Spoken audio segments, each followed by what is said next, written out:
বন্ধুগণ, একবার একটু চোখ বন্ধ করে ভাবুন তো, কবরে সেই অন্ধকার জায়গাটা যেখানে আমাদের কেউ থাকবে না, না বাবা, না মা, না ভাই, না সন্তান, শুধু আমরাই আমাদের আমলগুলো তখন পাশে থাকবে।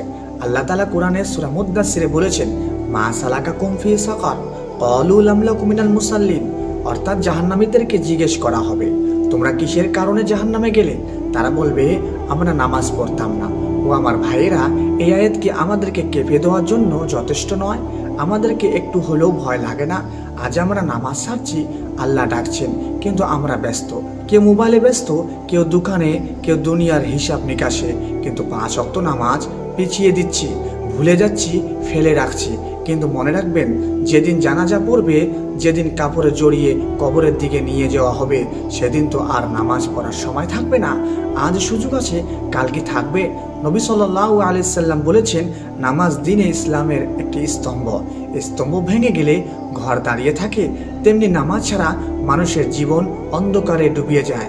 নামাজ শুধু ফরজ নয়, নামাজ হলো আমাদের ইজ্জত, আমাদের পরিচয়, আমাদের রুহের খাদ্য। নামাজ মানুষকে বদলে দেয়।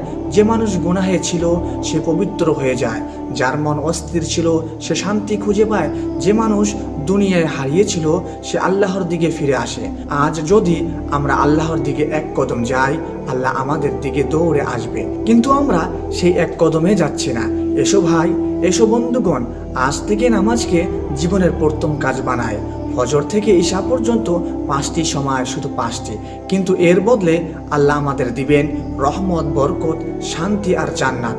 আল্লাহর কসম, নামাজ শুরু করলে জীবন বদলে যাবে, মন বদলে যাবে, ভাগ্য বদলে যাবে। আল্লাহ আমাদের সবাইকে নামাজের মানুষ বানিয়ে দিন, আমিন।